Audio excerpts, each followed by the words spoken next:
हम मौजूद हैं सुखदेव सिंह गोगामेड़ी के घर पर।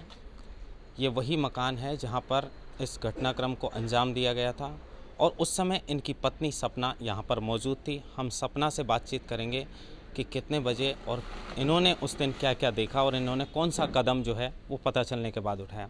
सपना जी, आप मौजूद थी उस दिन? जी। हाँ, तो ये बताइए कहाँ पर थे आप जब ये घटना को अंजाम दिया गया था? हम दोनों खाना खा रहे थे जब वो अपराधी आए थे। तो वो जैसे सीढ़ी से उतरे तो गनमैन अंदर आया, बोले भाई साहब 3 आदमी आए हैं आपसे मिलने के लिए। तो हमेशा अपने रूम में मिलते थे, पर्सनल ऑफिस में। उस दिन वेटिंग हॉल में मिलने के लिए चले गए। बोले कि मैं वेटिंग हॉल में मिल लूँगा, उसके बाद मुझे किसी मीटिंग में बाहर निकलना था उनको। तो वो मुझे बोले तू ऊपर जा, मैं उनसे मिल लेता हूँ। तो वो जैसे ही अंदर आए तो मेरा काम था हमेशा कि कोई भी आदमी आता था उनसे मिलने के लिए तो मैं कैमरे चेक करती थी। हमारे यहाँ CCTV कैमरे लगे हुए हैं। तो मैं जैसे ही कैमरे चेक करने गई तो वो आदमी जो एक आया था, नवीन शेखावत, जो यहाँ मर गया था ऑन द स्पॉट, वो भी अपराधी था, क्योंकि वो भी साजिश में शामिल था। वो ही उनको लेके आया था। कितने लोग थे ये और किस वाहन में सवार होकर आए थे उस समय आपको पता था? बाद में तो पता चला था कि एक स्कॉर्पियो गाड़ी है जो बाहर खड़ी थी, हालांकि पूरे दिन उस पर किसी की नज़र नहीं पड़ी।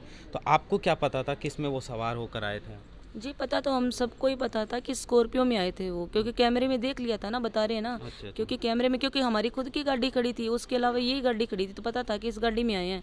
फिर मैंने देखा तो उसने बात करवा दी इनसे।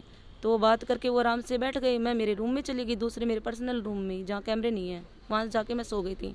सोती जैसे पटाखों जैसी आवाज़ आई तो मैं भाग के आई सीढ़ी में। तो सर्वेंट खड़ा था, वो बोले भाभी जी बाहर मत जाना, गोलियाँ चल रही है। मैंने कहा गोलियाँ चल रही है? बोले हाँ।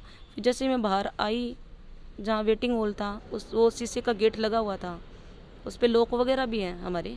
तो वो लॉक वगैरह खोल के मैं अंदर जैसे आई तो मैंने देखा सुखदेव जी गिरे हुए थे। इधर एक अजीत बन्ना नाम से हैं, उनको भी 6-7 गोलियां लगी हुई थी। वो तड़फ रहे थे। उस टाइम पानी मांगा था, फिर पानी मैंने दिया नहीं।